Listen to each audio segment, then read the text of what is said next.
Hello world, this is round 2, day 2 of me starting this whole video blog thing, so I thought today what I would do is a sort of culture shock explanation. One of the first things you would experience when you come over here is a little bit of culture shock. You'd hope for it, of course. You've come halfway across the world in my case, so if it weren't different I'd be a little bit disappointed, I think. So I can just recount through a few funny stories that I have, like different things that I've experienced that were a little bit weird, and again, coming from a background where I've actually studied the culture, I've studied the history, so, you know, me, a big shot, thought I was going to come over and know most of the details, be able to assimilate easily, which was not so much the case. I still had to learn like everybody else does, so there was a lot that I needed to learn. So I got a few things here that I can share with you that you might benefit from. So I forgot in my last video, one of the things I was talking about was the things that you'll need to come over here, and I mentioned like money, an open mind, these kind of things. And probably most basic, if you're going to come over to do what I'm going to do, or what I'm doing, is you need a degree. However you get that is up to you, but you need some kind of degree. Most companies will require this for you to work for them, and you can go a more legitimate route or not. That's up to you. I had mentioned it.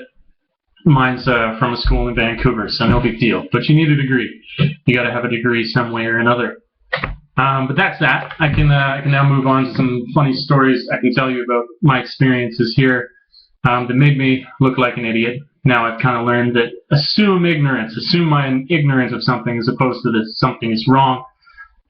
So one of the things that I learned when you come over here is money in Japan is handled quite a bit differently in a number of different ways. For example, if you come from a Western culture, it's very often that you're going to be using cash card. And you could use a cash card over here, but it's far less popular. It's more of a money-driven culture where you've got cash in hand. That's the sort of circumstances that you're dealing with. And as a result, I guess for whatever reason, things have developed a little differently over time. And so one of the first experiences I had, I'm doing my training in Tokyo, and I go into some supermarket, and I get up to the till, and got however much money it is, I feel like a baller because everything is exponentially, not actually more expensive, but of course the yen is valued far less than like a Canadian dollar or something like that. So I get up and I guess my bill is something like 1,200 yen. And of course, me being who I am, used to the culture that I'm in, when I've got cash in hand, I do this. I give this to the people up at the front of the counter. And here that's not what you do. You're not supposed to hand people money directly. It's kind of disrespectful. Money is treated with a little more respect. And what you'll find, what I found very quickly, was that at every single place that you go to buy things, there's going to be this little tiny tray. Never hand money directly. Never shove the money into their face. Put the money into this little tray. And it's an intermediary to show the respect of you passing money to them. And just a simple thing, but people will be kind of like, ooh, you know, like, damn, you're ignorant. Like, that's kind of like 101 to coming over here is how you can pay for things, right? Like, if you don't know how to pay for things, that doesn't even require you to speak to someone. That just requires, like, you handing over an object. And I did it wrong. So that's something that people should know about. You can avoid that when you're in the supermarket for the first time. The super. And you don't want to make the same mistake that I made. So there you go. That's a basic thing. Other things that'll be a little bit different. Let's see. Don't eat in public. I thought one of the first days that I was here, I had been told, you know, you're going to be a foreigner, and Whitey's going to stand out, so you're going to be in front of all these people, and they might look at you a bit more. And I had gone into they have 7-Eleven here, it's very popular, and I grabbed a sandwich from 7-Eleven, something like that. And so I'm walking down the street, munching on my sandwich, not thinking anything of it, and I noticed all these people looking at me, and I was like, oh yeah, this is it. You know, I'm a little bit famous already. People already checking me out. You know, I'm the only white guy on the street. This is really cool. And then I arrived at whatever office I was going to for some training, and I mentioned it to the guy who I met up with there. I was like, it was cool, you know, everybody's checking me out here. And at that point, I just kind of like threw away the garbage that I had from the sandwich I was eating, and he was like, oh, well, were you eating that sandwich on the way here? And I was like, yeah, I was kind of hungry. And he's like, oh, that's really rude. So nobody does that here. You don't want to, you may eat in public. You may see people doing it sometimes, scotchy a little bit. But don't do it while you're moving. It's just the act of actually moving with your food is probably most disrespectful. Now, I don't know all the underlying cultural history that has to do with why moving with it makes it exponentially worse, but don't eat in public when you're moving around. Maybe if you absolutely have to, you're dying, sit somewhere and enjoy what it is that you're going to have. You'll probably still get looks. It's probably still frowned upon. You're not supposed to do it in public. But number 2, don't smash them in the face with your money, and then don't run down the street eating a sub. That's what I learned. Not as popular as I thought I was, or at least in the right way.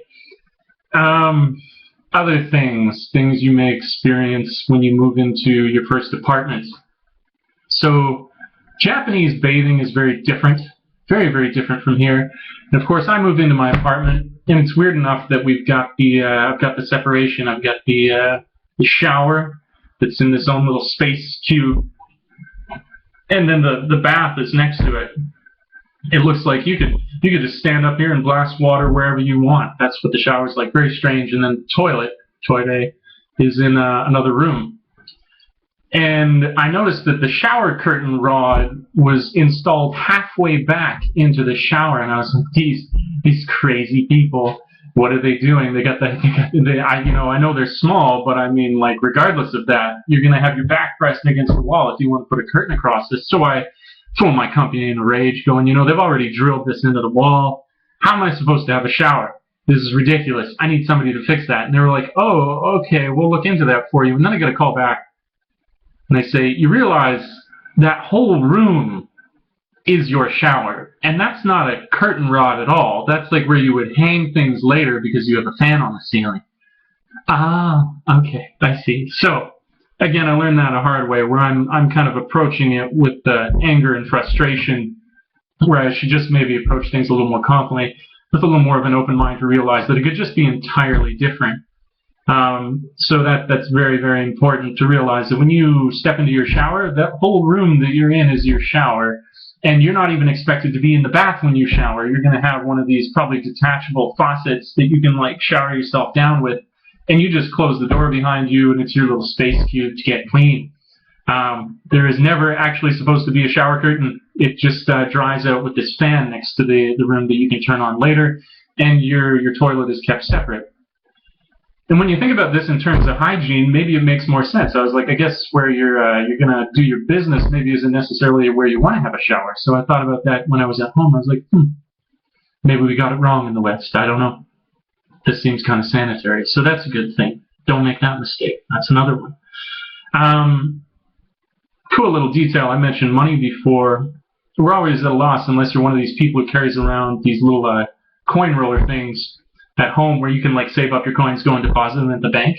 Here in Japan, you can actually go to an ATM, and a lot of these ATMs will actually have coin deposit slots. So if you've got change, hallelujah, practical Japanese, you can actually just go and punch one of these machines with all your coins into your bank account. So that's kind of cool. Something to think about.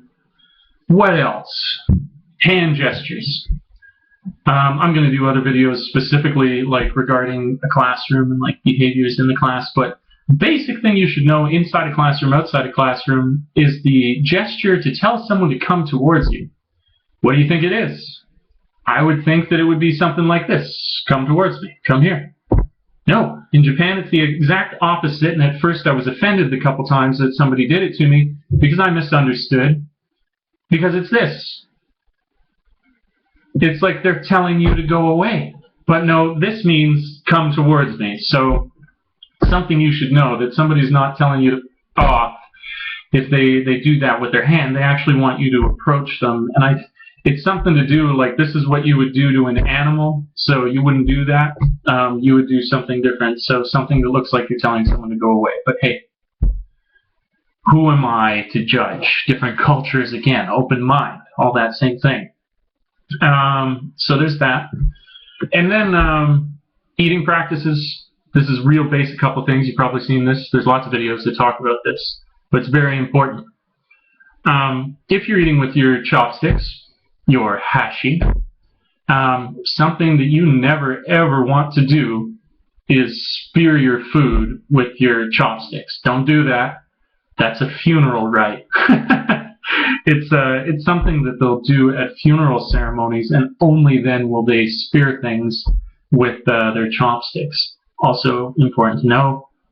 And then alongside this, when you're using your hashi, is don't pass things. Don't pass food with your chopsticks. Again, this is because it's connected to a funeral rite. I believe they actually pass the bones of their relatives or something like this in a funeral rite. So when you're doing that with your edamame or your California roll, it's going to be frowned upon. So don't do that. Don't pass food with your chopsticks. Very, very important. So I thought to spice these videos up, that's my little chat for now. Then I'm going to do two things because I'm really passionate. I love music, and I figure if anybody takes the time to get to the end of one of these videos, they should be rewarded with more than just the base knowledge that I have offered you, but some good music and a little bit of Japanese, because I'm trying to learn Japanese right now. Very interesting language. So first, you should know about the band XX. If you haven't listened to them, they're fantastic. They're just on their second album now. And the song I will recommend from their second album, Coexist, is Sunset. And I'm going to keep recommending songs, so I could recommend hundreds. But I won't do that now. I'll just give you the one. So that's good. Alright. Going to give you two Japanese words now that you got the song. Two Japanese words going to take you real far when you first get here. First one, basically, excuse me, but it can also mean please and thank you. I haven't studied a lot of languages, but this is really amazing to me where you can have a word mean like 5 different things. But if you want to say excuse me, a sort of apology, you can say sumimasen. And if you want to slow it down, that's sumimasen. But I've noticed in Japanese pronunciation that a lot of the time they shorten the U sound, so it sounds like SME. You don't want to do it quite that much, but sumimasen. So that's excuse me, or if somebody were to give you something, say you're at school, and someone has dropped off your lunch to you, you've got some school lunch there for you. You can say sumimasen, and that's a sort of like light thank you. You're not being overly grateful, it's just a nice little thanks for that. Something else, one other word. What was I going to go with? Okay, simple word. I can't remember the other one, so I'll give you this one. Onaji. Onaji means the same. And so, very useful when comparing your own culture when they say, you know, is it like this or is it different here? You can say onaji, and they'll know that it's the same.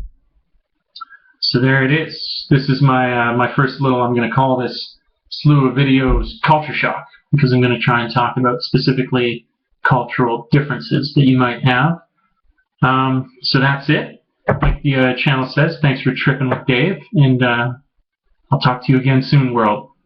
Ciao for now.